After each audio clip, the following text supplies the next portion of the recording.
From Wish TV and the All Indiana Podcast Network, this is the News 8 Daily 8 Podcast with Wish TV's Kylie Conway. A Wish TV News 8 update. Hi, I'm Kylie Conway, and this is your News 8 Daily 8 for Thursday, July 13th. Some scattered showers and storms may be ongoing early this morning before some more potential development this afternoon. There's a low risk for isolated strong to severe storms along and southeast of Indy-Muncie line, with wind and hail being the main threats. Highs are going to be in the mid-80s with really high humidity values. It's going to feel really uncomfortable out there. It might feel like the 90s at times. Again, just with that added mugginess. The Marion County deputy killed by a jail inmate will be laid to rest on Monday at Gamebridge Fieldhouse. Deputy John Durm's son is remembering his father as a hero who loved the Pacers.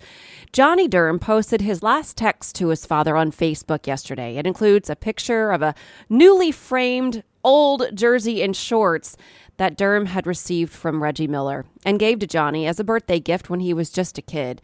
Johnny says that Deputy Durm worked courtside at the field house and had gotten to know Miller. That's how he got the jersey and the shorts. With the post on social media, Johnny put a caption with it. He said, "I want everyone that can be there to come and honor the hero that was my dad." A short procession escorted Durm's body from the coroner's office to Crown Hill Funeral Home yesterday. In two moments that we did bring you live on Daybreak, a law enforcement official will now stand watch over Durm's body until he's laid to rest. The sheriff's office says visitation is Sunday from 2 to 7 p.m. at the Scottish Rite Cathedral downtown. Durm's funeral will begin at 11 Monday morning at the Fieldhouse. We will carry the funeral live on Wish TV. We'll also stream it live on wishtv.com. And IT-mate, the man accused in Deputy Durm's death, Orlando Mitchell, will be transferred out of the county jail and into the Department of Correction. A judge approved Sheriff Kerry Forrestall's request yesterday. IT-mate has also learned Forrestall expressed concern about a staffing shortage at the jail, making it dangerous for deputies. IT-mate senior investigative reporter Richard Essex tells us how the alarm was sounded long before Durm's death. Parts of that security gate that Orlando Mitchell drove a Marion County Sheriff's deputy transportation van through is still strewn along the lawn here at the Criminal Justice Center. It was just a year and a half ago that Sheriff Forrestall was sounding the alarm that he needed more money, he needed more people out here to keep the Criminal Justice Center safe. Deputy John Durm was alone in a secured portion of the jail with an accused killer, Orlando Mitchell. Mitchell overpowered the deputy, strangled him, and took off with a jail transportation van. On Monday, Sheriff Forrestall said that there is video of the entire incident. He did not say if anyone was watching the video monitors when it happened. Staffing issues have long plagued the Sheriff's Department. In December of 2021, a lack of funding and staff forced Sheriff Forrestall to stop providing jail transportation for police departments like Beech Grove, Speedway, and Lawrence. Here is a statement he sent IT-mate at the time. The Marion County Sheriff's Office has long reported critical staffing difficulties. The Marion County Sheriff's Office transition to the Community Justice Center will double the number of inmates for which we provide direct oversight.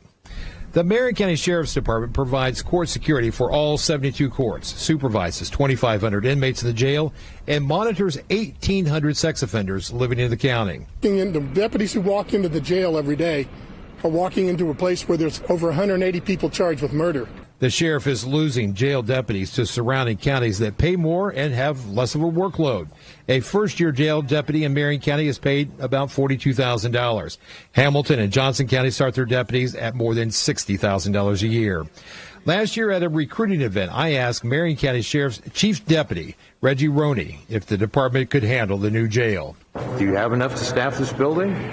We are on the bottom edge of staffing these people. That's why we are every day out here recruiting people, because we can do it, but we can't do it as well as we would like to do it. Is it safe with your staffing levels? It's as safe as we can do with our staffing levels.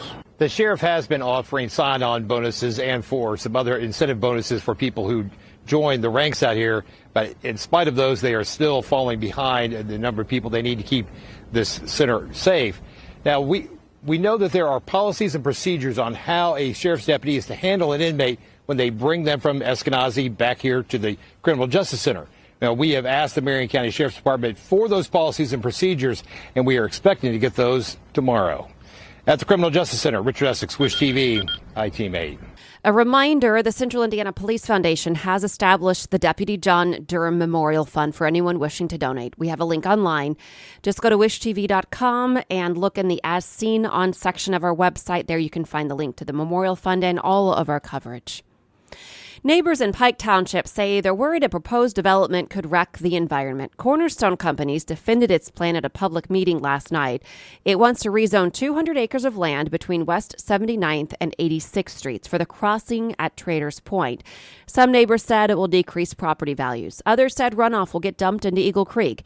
Cornerstone agreed to ask the city to work on improving infrastructure before moving forward. The company's CEO says the development would generate millions of dollars for the local economy. Cornerstone's plan includes retail stores, a hospital, and biotech jobs. The city has the final say on approval. A murder in Indianapolis has led to a lawsuit against a national organization. Travis Lang is charged with shooting Dylan McGinnis in 2021. Lang was already facing drug charges, but was out of custody on bail funded by the Bail Project. Nikki Sterling is the victim's mother. She's suing both Lang and the Bail Project for wrongful death. Sterling's attorney says a key question is what the Bail Project knew about Lang when it helped get him out of jail. We've alleged that the Bail Project knew or should have known that they were creating a situation in which Travis Lang could and would avail himself of the opportunity to commit a violent crime. And by and through the Bail Project's lack of investigation and lack of reasonable care in investigating the length and character of his residence in the community, employment status, his criminal history, the pending cases that were pending at the time. The McGinnis murder was one of the cases that state lawmakers have cited in efforts to change Indiana's bail rules. News 8 did reach out to the Bail Project about the new lawsuit, and so far we haven't gotten a response. 2 state agencies are requesting an investigation into AES Indiana and its procedures for storm outage restoration. The Indiana Office of Utility Consumer Counselor and Citizens Action Coalition of Indiana filed the formal petition with the State Utility Regulatory Commission Tuesday. The agencies cite recent severe storms that moved through the state on June 29th and knocking out power for tens of thousands of people. They say AES did not fully restore power until 5 days later on July 4th. AES says it's aware of the petition and will cooperate with any inquiry. In a statement to News 8, AES says AES Indiana safely followed procedures conducted in accordance with our established storm response plan. Being there when our customers need us the most, like during the storm, is something we prepare for year-round.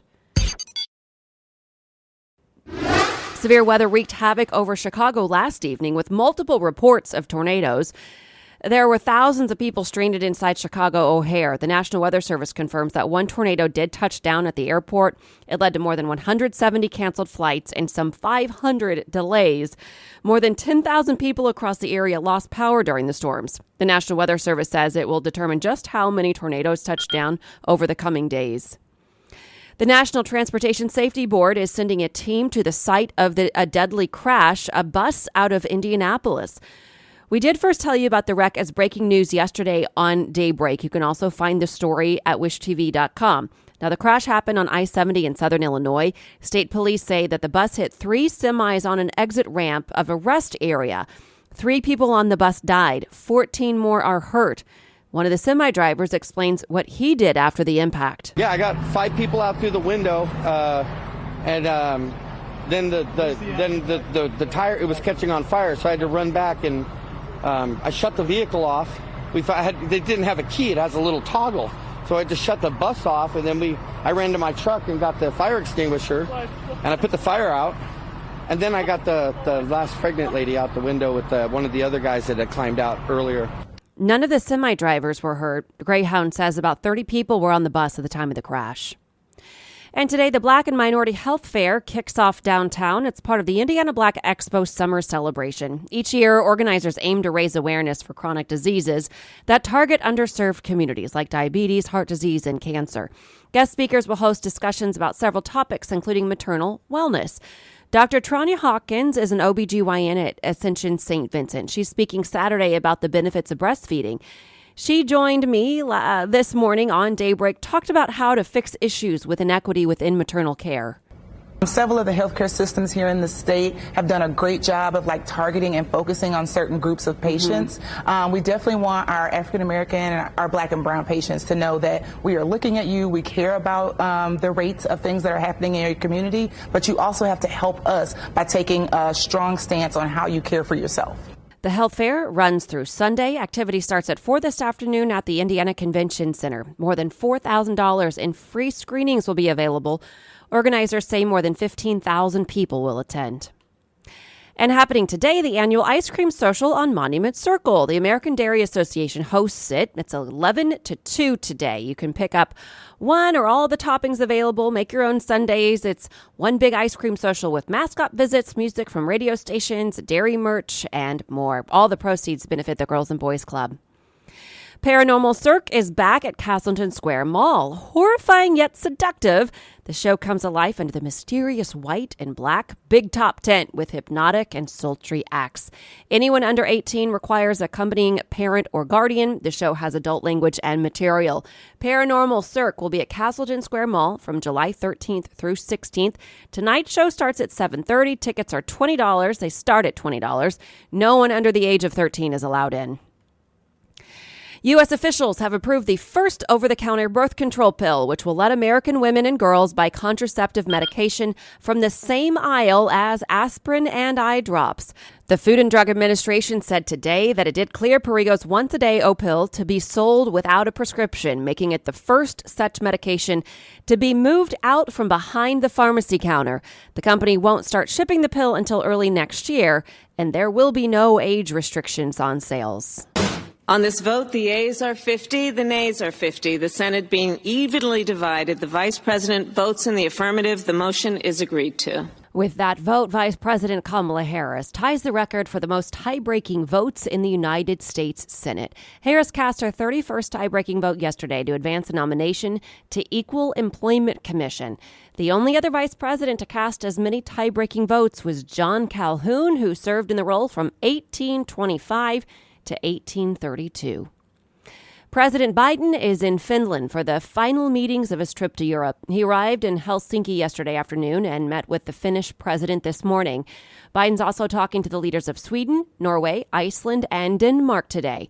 They're discussing security in the Arctic as Russia and China increase their military presence in the region.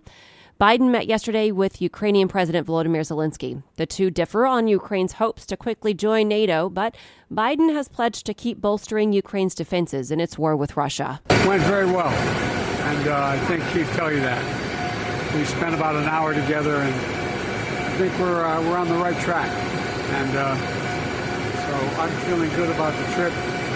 And, we accomplished every goal we set out to accomplish. Biden is set to leave Finland this afternoon. And people in Vermont are working to recover after days of historic flooding. Officials say floodwaters surpassed levels seen during Tropical Storm Irene. They warn more wet weather could be coming. The flooding we've seen is historic. And as waters begin to recede, at least for the time being, we'll be surveying the damage done to infrastructure, homes, and businesses. And again, this may not be over. With rain in the forecast and nowhere for it to go, we could see waters rise again. Public safety officials say search crews have rescued more than 200 people since Sunday. To business headlines, wholesale prices in the United States decelerated again last month, the latest sign that inflationary pressures are easing in the face of the Federal Reserve's streak of interest rate hikes. The government's Producer Price Index, which measures inflation before it reaches consumers, rose just 0.1% last month from June of 2022, the smallest such increase since August of 2020. And from May to June, prices rose an identical 0.1% after having fallen 0.4% from April to May. The index that the Labor Department issued today reflects prices charged by manufacturers, farmers, and wholesalers. It can provide an early sign of how fast consumer inflation will rise. Back-to-school spending for kindergarten through 12th grade students is expected to decrease by 10% to $597 per student. Deloitte says spending on clothing is down 14% year over year, and technology is down 13% in favor of school supplies, which are up 20% year over year. Inflation is why some parents plan to spend less on back-to-school. U.S. consumers spent $6.4 billion online in the first 24 hours of Amazon's Prime Day. It's according to Adobe. That's up 6% from a year ago, but fell short of estimates. Numerator says the average order size was $56.64, up 7% from a year ago. Worldwide, shoppers will spend an estimated $12.9 billion on Amazon during the event. Customers can soon order Domino's full menu on Uber Eats and Postmates.